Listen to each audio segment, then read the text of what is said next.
अगर आप Chennai super Kings के फैन हैं तो आपके लिए एक बुरी खबर है।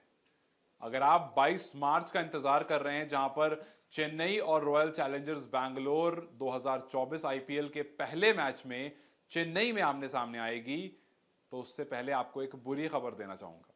बुरी खबर यह है कि चेन्नई के दो धुआंधार बल्लेबाज एक साथ इंजर्ड हो गए हैं। मैं बात कर रहा हूं डेविन कॉनवे और रचिन रविंद्रा की। जी हां, दोनों न्यूजीलैंड से आते हैं। पिछली बार डेविन कॉनवे ने अपनी प्रेजेंस दिखाई थी, किस तरह से वो चेन्नई की बागडोर संभालते हैं, किस तरह से वो ऋतुराज गायकवाड़ के साथ शुरू में आकर के डिपेंडिंग ऑन सिचुएशन वाली पारी खेलते हैं। अगर जरूरत हो तेज खेलने की तो तेज खेलते हैं, अगर जरूरत हो रुक कर खेलने की तो रुक कर खेलते हैं। तो बहुत ज्यादा डिपेंडेंट खिलाड़ी हैं और वाकई टीम उन पर काफी डिपेंडेंट है। लेकिन अब वो इंजर्ड हो गए हैं और ये इंजरी कितनी प्रोलॉन्ग होती है ये अभी फिलहाल नहीं कहा जा सकता है, क्योंकि आज जब ऑस्ट्रेलिया और न्यूजीलैंड आमने सामने थी तो उस मैच में डेविन कॉनवे को चोट लग जाती है और उन्हें बीच में छोड़ करके जाना पड़ता है। हालांकि बाद में बैटिंग की जब सिचुएशन आती है तो डेविन कॉनवे बैटिंग करने भी नहीं आते हैं। बिल्कुल लास्ट में जब सारे के सारे खिलाड़ी आउट हो जाते हैं तो वो आते जरूर हैं बट खेल नहीं पाते हैं।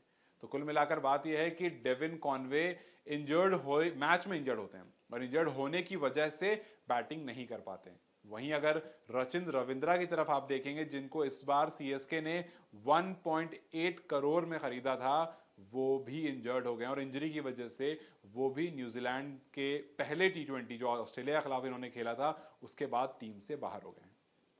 तो सवाल ये आता है कि आखिर कितनी लंबी इंजरी है। अब ये इंजरी कितनी लंबी होगी ये जब तक उस पर प्रॉपर एग्जामिनेशन नहीं हो जाता है पता नहीं चल पाएगा। लेकिन ये वो दो खिलाड़ी हैं जिन्होंने पहले मैच में तो सीएसके को बहुत खुश किया था। पहले से मेरा मतलब है जब ऑस्ट्रेलिया और न्यूजीलैंड ने पहला टी20 खेला तो दोनों ही खिलाड़ी ने बहुत अच्छी परफॉर्मेंस दी थी। दोनों ही खिलाड़ी ने हाफ सेंचुरी लगाई थी। दोनों ही खिलाड़ी की वजह से न्यूजीलैंड ने 200 का आंकड़ा पार किया था और उस टाइम पर ऐसा लग रहा था कि चेन्नई के लिए बहुत अच्छी खबर है, क्योंकि दो खिलाड़ी जिसको चेन्नई ने एक को पिछले साल लिया, एक को इस बार लिया।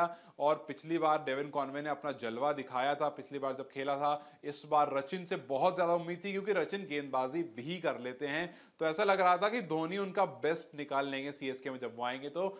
लेकिन उससे पहले ही एक इंजरी आ गई है और नी इंजरी है वो, और फिलहाल इंजरी काफी ज्यादा बताई जा रही है और आईपीएल में बहुत ज्यादा टाइम नहीं बचा है। हम फरवरी में हैं, मार्च आने में मुश्किल से 30 दिन है और उस 30 दिन में अगर 30 दिन भी नहीं, इनफैक्ट फरवरी के बाद मार्च आएगा। फरवरी 30 का नहीं है ये वाला, 30 कभी नहीं होता खैर वैसे तो 29 फरवरी आपको इस बार दिखेगा, फिर उसके बाद 21 दिन उधर। तो 7 और 21 कुछ ऐसे 27-28 दिन बच रहे हैं। अगर इस 28 दिन में रिकवरी हो जाती है तो वेल एंड गुड है, अगर नहीं हो पाती है तो आपको रचिन रविंद्रा और डेविन कॉनवे ये दोनों खिलाड़ी सीएसके से खेलते हुए नहीं दिखेंगे और वाकई ये सीएसके के लिए एक बड़ी परेशानी का सबब बन सकता है। वहीं न्यूजीलैंड का एक और स्टार लोकी फर्ग्यूसन काफी अच्छे फॉर्म में है, लगातार विकेट ले रहे हैं, लगातार कम रन दे रहे हैं और इस बात से रॉयल चैलेंजर्स बैंगलोर बहुत खुश होगी।